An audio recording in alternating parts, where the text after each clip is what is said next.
Good afternoon, or good evening. I feel bigger with a voice. Um, just wondering how many people are here for the first time in Upaya. Okay, to welcome. And also I'd like to say hello to people in YouTube and Zoom. Thank you for being with us this afternoon. And just briefly, my name is Shinzan, if you don't know me. And so I am part of the teachers team here doing the Spring Practice Period with Sensei Shin and Sensei Ryotan. And we are in our last week. I don't know how many days more, maybe 3 days more. And to finish this practice period, practicing really wholeheartedly and study or getting inspiration or study the bodhisattvas in our Mahayana tradition and Mahayana Buddhism. Tonight, or still light this afternoon, so this afternoon I'm going to talk about the practice of the paramitas and the bodhisattva practices. Okay.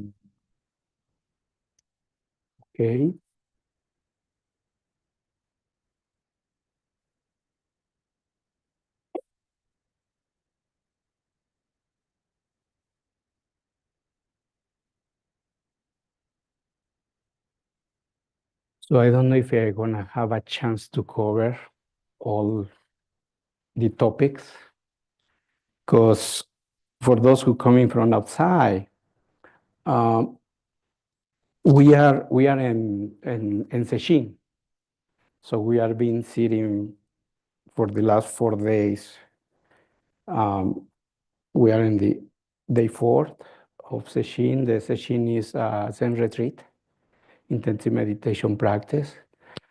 And we are going to try to end on time, that we can go to the sendo to have our meal and oryoki. So anyway, like I say, the topic of the paramitas, there are 10 paramitas. And so doing the calculation, maybe 4 minutes for each paramita. And I can cover all of them, but let's see. Stay with me.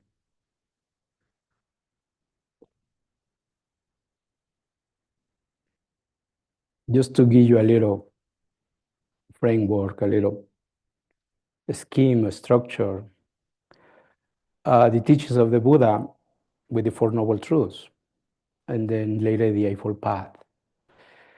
And then part of the Eightfold Path are the precepts. And then the Buddha started delivering more white tools, more training. And then besides the precepts, there are part of the Eightfold Path, give us the paramitas. And then don't worry if you don't know what a paramita means, I'm going to explain. But these paramitas, it's interesting to look at it, because the Theravada tradition, there is the eldest tradition in Buddhism, they had the 10 paramitas. In the Mahayana tradition, it's like a most popular 6. So 6 paramitas. So we have less work to do. And then, but there are 10. There are 10 in the Mahayana tradition. And so, and I'm going to start this talking, I'm going to do backwards, not the 1, 2, 3, 4, 5. I'm going to go 10, 9, 8, 7, 6. So because I like to talk about the 4, there is no are so popular in our teachings. And then you are familiar with those. Okay, so what are paramitas? So the word paramita means the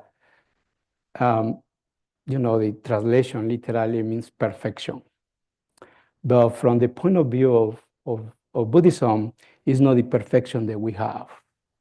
In our culture. So perfection here paramita means more like a wholeness or completion, something that you really capture the whole thing. So that is what, when you train in paramitas, basically you are training in the whole virtue or in the whole skill, that nothing is left. So it's not about perfection and being imperfect or being wrong. It's not about that. But also there is another translation of another meaning is about crossing or carrying beings over to the other shore, like a crossing to another shore. And then this metaphorically is like we are crossing this river of the suffering, this stream of suffering. So that's what the paramitas are, like a rafting. They allow us to go to the other side. And so the 10 paramitas, the first one is generosity. The second is ethical conduct. The third is patience. 4, effort. 5th, meditation. 6, wisdom. And 7, skillful means. 8, vow. And 9, powers. Superpowers. And the 10 is knowledge. So there are the 10 paramitas in the Mahayana tradition. You can see here that there are some still unfolding the Eightfold Path. Still, the Buddha make it more clear how to practice. One of them is the ethical conduct, the precepts. And then there are really the practice of, and the Eightfold Path, right speech, right action, and right livelihood. And then the effort, we have effort and meditation. They are part of the mental training. There is the meditation practice here. So that we have the right effort, right mindfulness, right concentration. And then we have wisdom. There is part of the right view and the right thought or the right intention. So we're still working in another way, the Eightfold Path. So if you want to really free from suffering, you have to do the Eightfold Path. That's it. Don't have to worry. So it's just beautiful, and then the 12 step, for those who are familiar with the 12 step, the AA, the 12 step, so there are 12 steps, to work with addiction. And in Buddhism, it has the 8 steps working with addiction. You know what is the addiction? The addiction to yourself. When you are addicted, it means like you are selfish and the whole spectrum. So with the 8 steps, working hard, you will overcome the addiction. And this 10 tends to Taigen Dellington, the book, The Faces of Compassion. He talks about the 10 transcendence practices, or the 10 paramitas. So the first 6, he say, the first 6 perfections might be seen as a developing bodhisattva qualities. And the last 4 are beneficial practices or accomplished bodhisattvas returning to the world for the sake of saving others. So the last 4 are quite practical, so to speak. Okay, we pass. Have to change the order.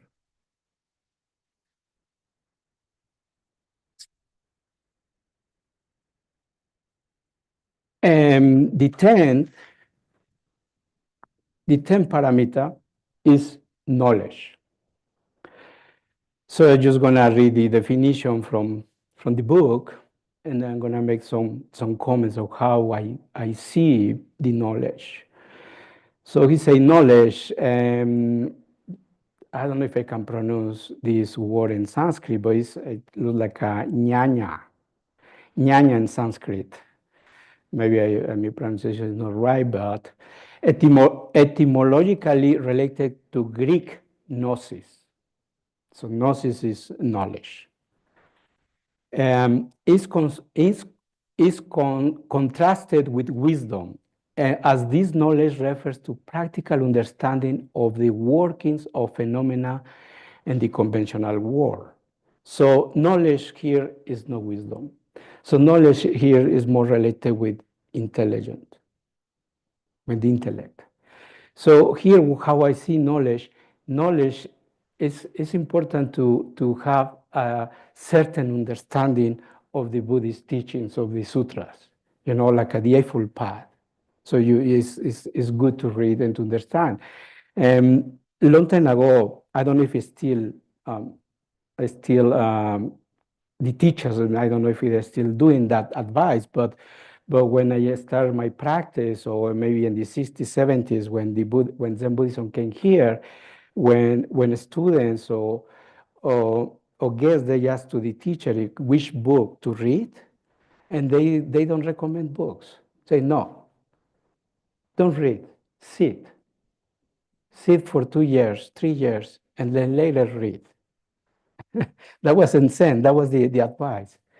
So now, we have so much knowledge and the internet, that just you can Google it, and then you will find, almost everything quite correct, because now who knows, with so many things that you have to do research very carefully to find the truth. So anyway, and then it's important. What is important? Because it's like reading a map, when you have a picture, we know that the map is not the field, it's not the experience direct, but you have a sense of where you are, Or sometimes when we go to museums, and then it's we don't have enough time to read all the descriptions and the art, and the pieces of art. And then we go back to the hotel, and then we Google it, what we see. Well, that's what I do. And then to read, to get a little more sense why I was watching, no? And then so that is the knowledge. That is what we need to have. So a study is important, but the study or knowledge, it won't supplement or change the direct experience of meditation. Okay. And here, how it's connected. Like give you another, it's connected with wisdom. Here I can the Four Noble Truths. So the Four Noble Truths is knowledge. It's really prescription, how to relieve the suffering, how to transform. And wisdom is the insight that the Buddha had under the tree. They have the creativity to lay down the path. So that's his wisdom.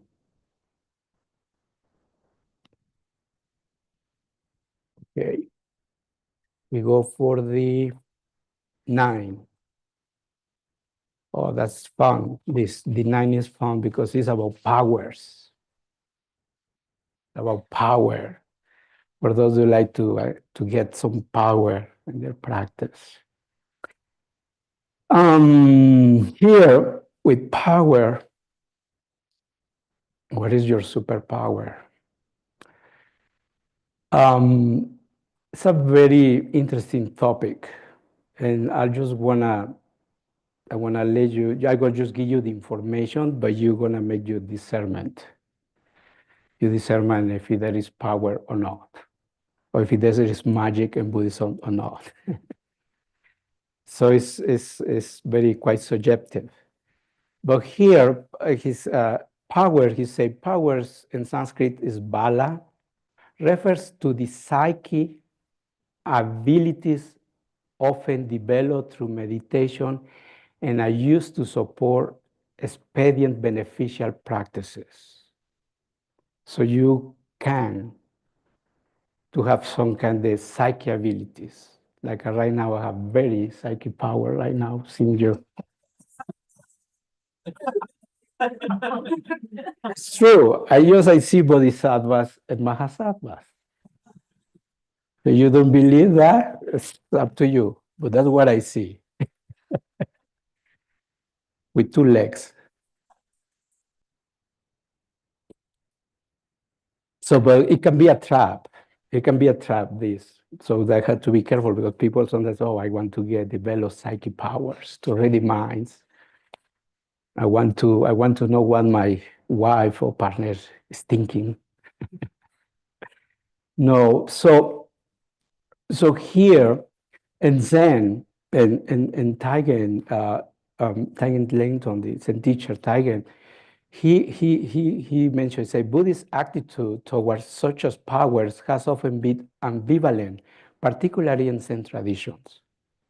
Yeah, and ourselves, and then you're gonna waste of time if you try to get some kind of power. And then, and then we emphasize really about ordinary mind, ordinary mind. So everyday life. And we don't waste of time related with past lives or to have visions about the future, things like that. That is no our area in Zen. Maybe in other traditions, maybe yes. Maybe there are other practices. And here is just like a really, like a broad view of the practices of the Bodhisattva, Is here we are covering the Tibetan Buddhism. Maybe in Tibetan Buddhism there are some kind of psychic powers. I don't know. I haven't practiced Tibetan Buddhism. But sometimes what you read and see.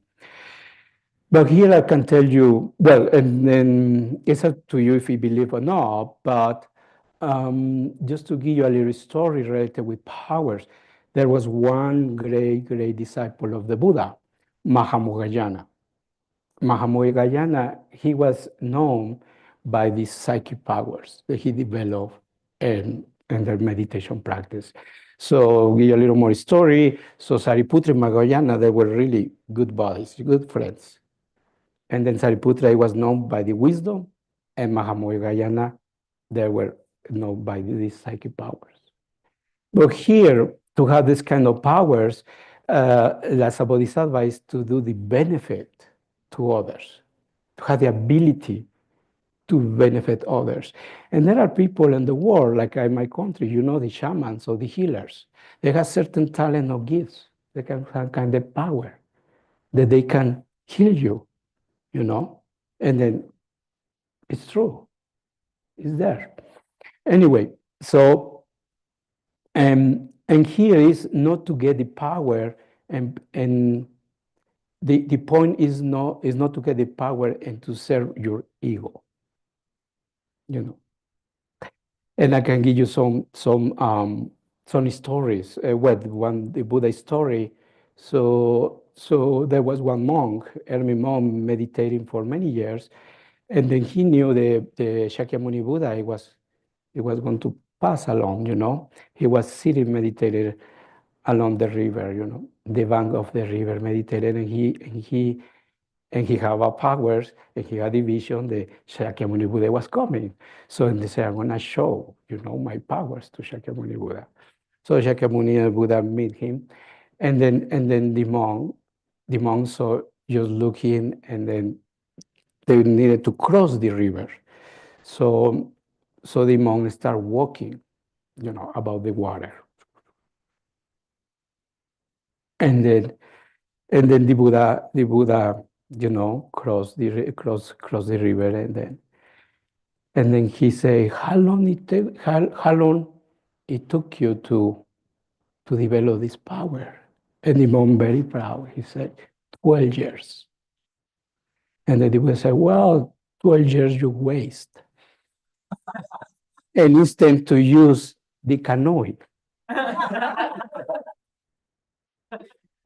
So, yeah, that is what we are related with powers. When people come with the idea to have this kind of powers, it's not necessary if you don't use it for benefit of others. And my interpretation here, I think the powers of the Bodhisattva are your talents, your gifts, your virtues. All of us, we have those gifts or talents that we can just amplify with our practice to serve others. Some people are wonderful speakers, you know. Some people that are maybe very task-oriented. They doesn't want to be in the spotlight, but they have this power to create teams, you know, in work in the very low key, helping others. You know, so that's the word, you know, where you to find your personal power. I was gonna make a joke, but I don't have time.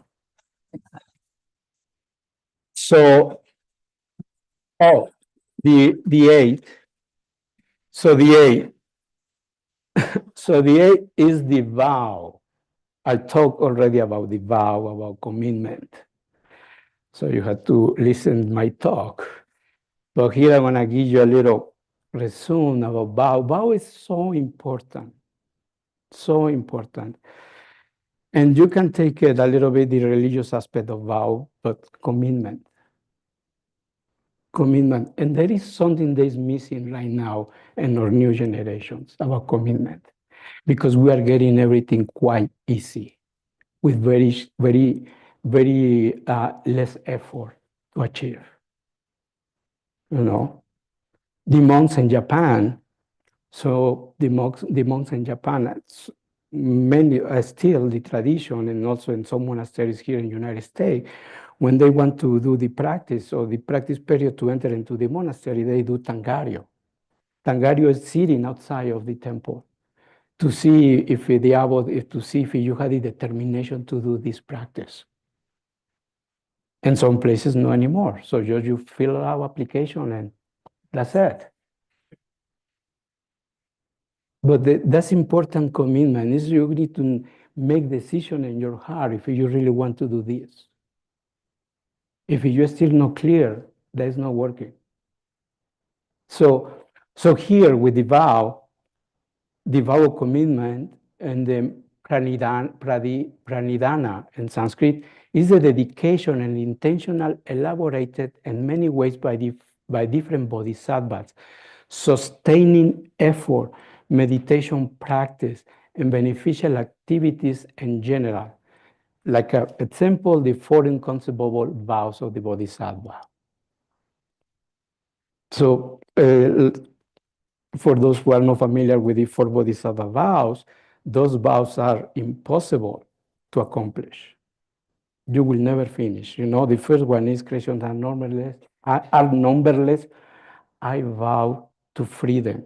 There are numberless. How are you gonna free them all? It's contradiction. But like I said in my talk, this contradiction makes us to keep going and make us humble. That when achieve something is not this ego and pride and arrogance. That we just keep going to the next, keep going to the next. So that's commitment. And the commitment starts in your zazen, in this 25 minutes sitting, to commit to stay the 25 minutes. If you are a beginner, maybe after 10 you might stand up because you see that I am not getting anything. You know, or it's boring. But that is very important in the Bodhisattva path. Because we finish our job, our practice, and we come back. We do it again, and we do it again. So this is the vow and commitment. Yeah, the seven is a skillful means. So what the skillful means in Sanskrit to the residents? Any residents know? about skillful means in Sanskrit? No, you are not resident. You are graduated. Any resident? Upaya. Upaya in Sanskrit is skillful means. Skillful means is the expedient methodology of bodhisattvas, tailoring, teaching, and beneficial practice to the needs of particular being. So it's a practice upaya. Every of us is completely different.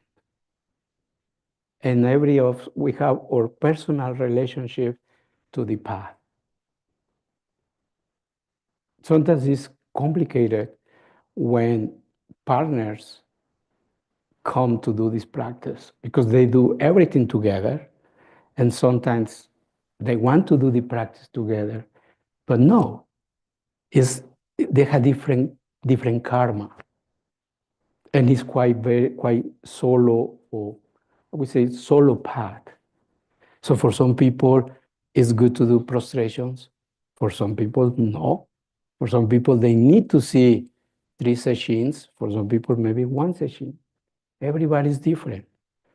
So here the bodhisattva adjust with the need and then create the method of the grace. So you are sitting in one of those manifestations to create this space. And it's a beautiful name to this center, to this temple, Upaya. Very clever. You can see, just go to the website of Upaya and then see the programs. Different ways to bring to the people ways, and the whole point of all those programs is to awakening, but with different teachings. And also different teachers. Right now we are in the Zen tradition, and this Zen tradition is very quite formal. The practice, the method, the structure. But if you come to be with Dayan, the program of Roshi John is going to be different. But there is a meditation, and there is a lot of skills to learn how to do that service for clinicians. That is the upaya. Here in the residence, just the program of residence is full of upaya. All the departments, you are in the kitchen, grounds, housekeeping, temple. There are the upayas. So if you are in the kitchen, you are not going to be a chef. No. Your practice is to use the cooking, to wake up and to see your mind. So remember that, and the housekeeping as well. The housekeeping, you can be, well, I didn't study to be janitor. If I am doing this, I should go into Holiday Inn, and get paid. You might have those thoughts. But here is the samu, is the upaya, to realize the mind, that oneness. So that's what the skillful means. That's what the bodhisattvas, we practice, to practice. And that's the manifestation. So I covered the last 4, 7, 8, 9, 10. So now we go to the more popular or more common paramitas. And you will see how all those 10 that are really interconnected, that are supporting each other. So just for example, to have upaya or to have skillful means, what you need is meditation. You need insight, you need wisdom. So wisdom is one of the paramitas, is the 6. So here wisdom, prajna in Sanskrit, is the experiential, is the experiential insight into the essential emptiness or insubstantial nature of all phenomena. That is wisdom. So here you need to have faith faith in your practice. Faith on the mat and cushion and the space that you are sitting, because that's coming, the wisdom coming from there. You think that nothing is cooking, but it's cooking a lot. When you are doing sesshin, where you are sitting, there is so much coming up to your, to your consciousness, But if you are not attached to what you are experiencing, that is right there is the wisdom. There's your inner wisdom. That when you get out from sesshin, you have a clarity mind. And so, and to having this clarity mind, this clarity in your life, so you have that discernment, so you can make a choice. What is the action that you're gonna do that doesn't cause, they cause less harm to you and less harm to others. And that's it coming from Sase. So don't think that you are wasting your time on the cushion, because you are not. And you have to have this strong faith, Santa Fe, faith, strong faith, confidence. Just give it some time, if you are a beginner. And that wisdom, and then it's about, we call sunyata, about this emptiness. When we really experience that we are not separate, that we are in this oneness, we are in this interconnectedness. That is the wisdom to realize that insight.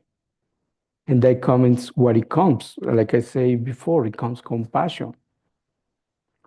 And the sense of caring, of taking care. So the first step is to take care of yourself, to take care of your mind, to take care of your heart. You realize that you have been suffering for a long time.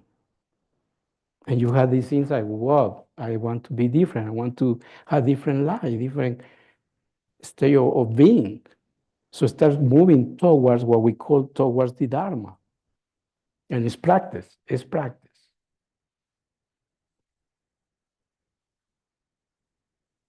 So he say, prajna is the experience of the essential unity and sameness of all things in the midst of their diversity. In the midst of the diversity.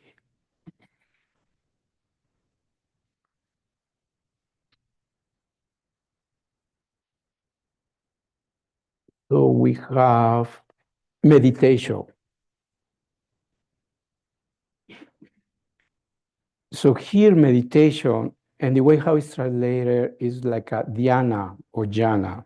In fact, dhyana, jhana comes, well, it's the root of the word Zen, going through Chan in China, Zon in Korea, and Japan, Zen. So, but this meditation is really the whole uh,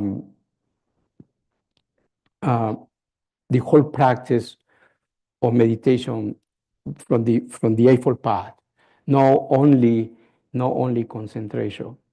It's concentration, mindfulness, and effort. The 3 points, the 3 factors to develop this meditation practice. And there are many techniques. There are many ways to do this practice. One of in Zen, or most common, is to start building this stability, this concentration practice that we call shamatha, or tranquility or stillness of the mind. And then other traditions, they come with the approach of insight or vipassana meditation.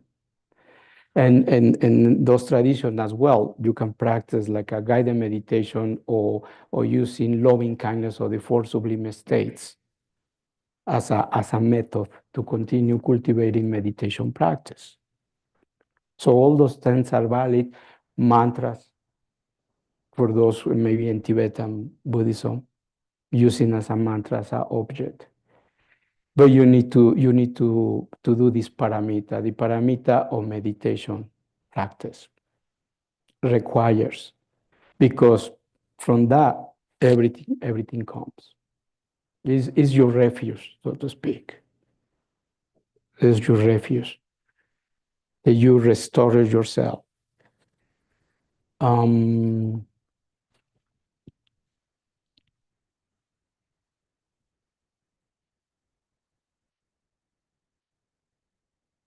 oh, and then the four is effort.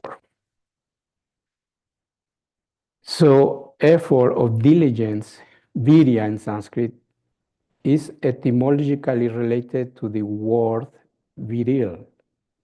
The perfection of effort is the intensity, enthusiasm, and zeal to continue amidst adversity. We need to have effort in this practice. We need to learn not to give up. So, and we experiencing in our sasen. And effort started when you are sitting in sasen, practicing the breath or practicing your counting, your exhalations, and then the thought comes, and then your attention goes to the stream of thoughts. They start thinking and start getting this narrative, this story. And the mindfulness comes and open and see, okay, the practice is to concentrate in the present moment and your body with the breath. And then to bring this concentration or this attention back, that is the effort. That is why you are building the muscle of effort.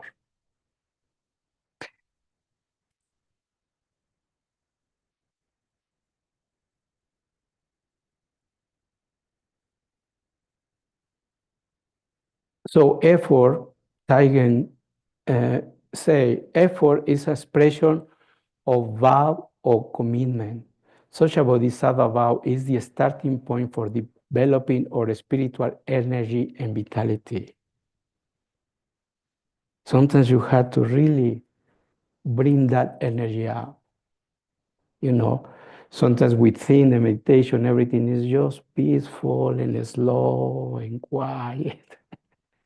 Sometimes the teacher has to shout the student to wake up, bring some fire, like we talk in the last talk. Bring this fire. That is effort. That building that resilience to come back. So effort, I see effort is like when you have these balloons and the malls that you hit the balloon and come back. That's a effort. That's a effort to come back to this present moment. It doesn't matter how many minutes you stay in the darkness. It doesn't matter. It's not important. The important is to stay away. And you came back. So that's is effort,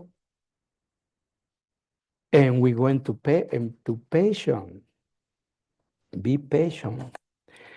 So patience is forbearance, is tolerance. The word is shanti in Sanskrit. Is the helpful attitude toward accepting and working with the difficulties of existence. That's patience.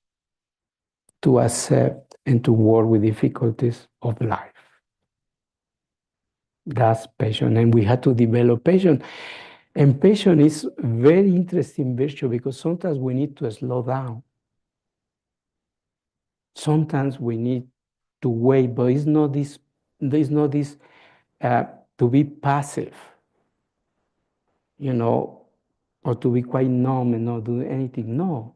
Sometimes you have to wait for the right moment, to act, so to speak, to see it. So patience is important, And our practice, patience is flexible, open, and ready to respond to the world before us. When the world presents hardship, when we are stuck in misery, trying to force ourselves out of this situation may only embed us more deeply. Sometimes we try to get rid of, no, you need patience. Just slow down. Patience, for example, when somebody's grieving, when you have a loss, patience is important. we don't want to feel that pain, and we want to move. A teacher told me, said, don't get busy. When I was grieving, said, don't get busy. Because we want to entertain ourselves, because we don't want to feel it. We don't want to move. So patience right there is important.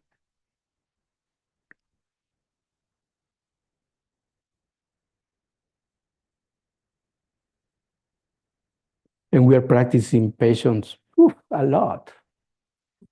A lot in Sesshin. A lot in Sesshin. And you have to be patient towards your karma, towards yourself. You know, how about the 745 Sazen? You have to be patient to the Shikido. You know, your mind is like, what time is going to ring the bell? I want to go to bed. So that you practice patience. Just stay in the moment and relax, and not to aggravate already the pain that you are experiencing with your needs. That's Zazen is just the patient, not to scratch, not to move. That's patient. Wow, 6:30. I'm sorry. Okay, so the last two, and quickly, ethical conduct. That's so important. The precepts. And Dogen say over and over again, the whole path is about the precepts. Yes, because the precepts is nothing abstract. It's really practical or behavior. That you see the gifts of your practice. So ethical conduct, morality or discipline, Sila in Sanskrit, has been defined in terms of precepts, monastic regulations, and mindfulness practices. So precepts, the precepts are guidelines that when you are a Buddha, you don't break them. It's the way how you behave. It's the way how a Buddha behaves. Those guidelines. How just Google Buddhist precepts and you will see what are they. But that's how when your mind is mind is away. That's how we should behave. And we have the aspiration towards that. If we don't have precepts, nothing grows in your practice. Many people come here just for the meditation practice, and they don't watch their behaviors. It doesn't work. You're never gonna advance in your practice, progress in your practice. Why? Because when you are doing zazen, you will see the whole karma coming over and over again, over and over again. You won't have that clear of mind. You know, it's like you are knitting a sweater, knitting, no? It's knitting? Yeah. And suddenly you are halfway and start pulling the string. That's when people break the precepts. You never finish. So precepts are the soil for your wisdom to arise, for your meditation practice. You have less trouble to do zazen. I would say that you have a good karma to come to do zazen. You don't have this double morality or standard, the good Buddha and the samsara, no? The Mara. So that's and the last piece, generosity. So Sensei Rotandio, wonderful talk about generosity. Very good. And then just quickly, generosity is the number one of this practice. Why? Guess why?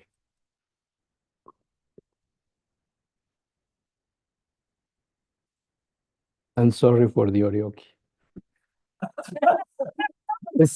I have to finish. I have to finish. Yeah?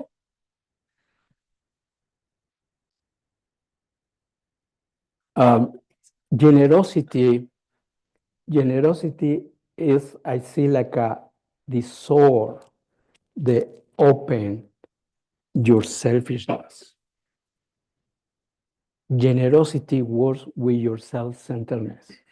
Generosity is going to allow you to open and to share and to connect with others. People who are not generous is so self-centered and so selfish. Generosity is not about money or material things, it's part of it, but it's the act of giving. When you share, when you give, you don't have to give material things. You can give the attention to somebody, to full attention. That's to be generous. Now, we have the phone in the middle, and somebody's talking to us. We are not generous. More important to watch here. Oh yeah, whatever. So generosity is really to connect with others. And this giving and receiving is equal. It's not top down as the person who's receiving and to be helpful. Yeah, it's part of it, but generosity, the true generosity, the true dharma practice is when you are not expecting anything by giving. Your sasen is an act of generosity. Generosity to yourself and generosity to the whole world. Believe it or not. So that is generosity. Generosity is not just like a fundraising and give, It's not the give to the politician millions of dollars or billions and is waiting for something in return. That's not generosity. That's lobbying and that is corruption.